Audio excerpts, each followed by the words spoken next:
بڑی خوبصورت بات ہے، اگر آپ سمجھ گئے تو آپ کو فائدہ دے گی۔ صوفیاء یہ کہتے ہیں کہ بھائی خوف ہوتا ہے اپنے گناہوں کا، کہ میں نے یہ گناہ کیے ہیں، اگر اللہ نے مجھ سے پوچھا تو مجھے بڑا خوف آتا ہے، مار پڑے گی، یہ خوف ہے۔ پھر سمجھ لیں، ایک آدمی نے حرام کا مال اکٹھا کیا ہے زندگی میں، معاذ اللہ اس نے بڑے پاپ کیے، گناہ کیے، شراب پی، بدکاری کی، معاذ اللہ تعالیٰ ثم معاذ اللہ۔ اب اسے ڈر لگ رہا ہے کہ اللہ تبارک و تعالیٰ نے پوچھا تو میں کیا جواب دوں گا، یہ خوف ہے۔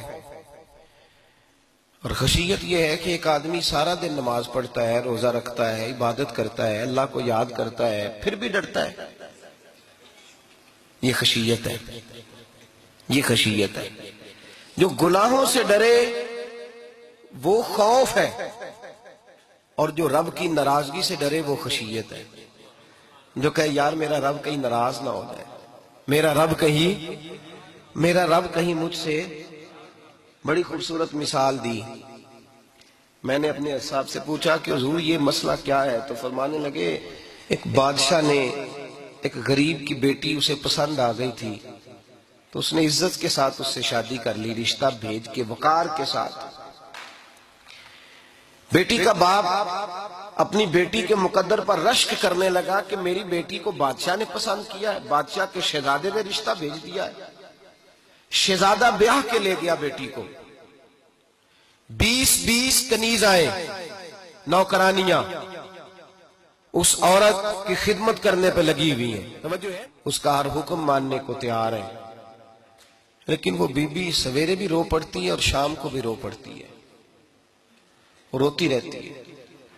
اس سے کسی نے پوچھ لیا کہ بی بی تو روتی کیوں ہے؟ 20 کنیزائیں ہیں، گھر میں سکون ہے، ہر شے ہے، تو روتی کیوں ہے؟ تو وہ کہنے لگی اصل بات یہ ہے کہ جو کچھ مجھے ملا ہے میں اس کے قابل نہیں تھی، تو میں ڈرتی ہوں میرا سائیں کہیں ناراض نہ ہو جائے، وہ ناراض نہ ہو جائے، میں قابل نہیں تھی، میری اوقات نہیں تھی۔ یہ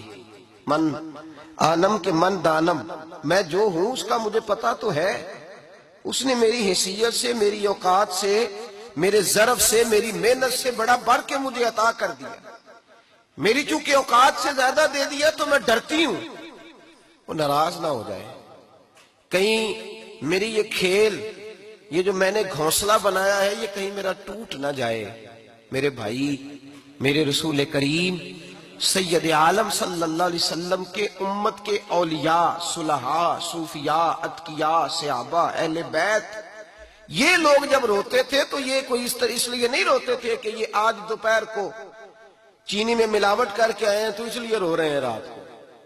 اس لیے نہیں روتے تھے کہ آج انہوں نے جو شکر بیچی ہے اس شکر کے اندر بورا ملایا ہوا تھا، اس لیے نہیں رو رہے کہ آج 10 15 20 لاکھ رشوت کا مال بینک میں جمع کر، اس لیے تھوڑی روتے تھے، یہ تو اس لیے روتے تھے کہ اللہ تو نے بڑا کچھ عطا کیا ہے، کہیں ہم سے ناراض نہ ہو جانا۔ یہ تو اس کی خشیت میں رو رہے تھے۔ حضرت داؤد طائی رحمت اللہ تعالی علیہ، حضرت امام جعفر صادق جو نبی پاک صلی اللہ علیہ وسلم کے نواسے، جناب داؤد طائی کی ملاقات ہوئی تو امام جعفر صادق حضور کے نواسے عرض کرنے لگے داؤد طائی یار میری بخشش کی دعا کرنا، رب مجھے معاف کر دے۔ تو حضرت داؤد طائی رحمت اللہ علیہ فرمان لگے امام صاحب آپ حضور کے نواسے ہیں، میں نے دعا کرنی ہے کہ آپ نے میرے لیے کرنی ہے؟ تو حضرت امام جعفر صادق رو پڑے، کہنے لگے یار تو نہیں کرنی ہے، اور اسی لیے تو تجھ سے دعا کرا رہا ہوں کہ کہیں ایسا نہ ہو نانا مصطفیٰ کی بارگاہ میں جاؤں تو وہ مجھے کہیں کہ میں کس طرح کا تھا تو کس طرح کا بن کے آیا ہے۔ یہی تو دعا کرانی ہے کہ میرے لیے دعا کر۔ جو جتنا بڑا ہوتا تھا نا اتنی زیادہ خشیت ہوتی، اور گناہگار کے تو اللہ تبارک و تعالیٰ بعضوں کا سزا دیتا ہے، آنسو سلب ہو جاتے، اس کو تو اپنے گناہوں پہ رونا ہی نہیں آتا، وہ تو روتا ہے بچہ نہ ہو تب روتا ہے، وہ تو روتا ہے پیسے نہ ہو تب روتا ہے، وہ تو اس وقت روتا ہے جب اس کا مال چلا جائے، اس کو تو بعضوں کا گناہگار کو تو بعضوں کا سزا ملتی، اللہ فرماتے تو دنیا کے لیے روئے گا، میرے لیے نہیں رو سکتا۔ اور جو رب کریم کے بندے ہوتے ہیں انہیں اللہ کہتا ہے تو دنیا سے بے نیاز ہے، تیری آنکھ سے آنسو جب بھی ٹپکے یا میرے لیے ٹپکنا چاہیے یا محمد مصطفیٰ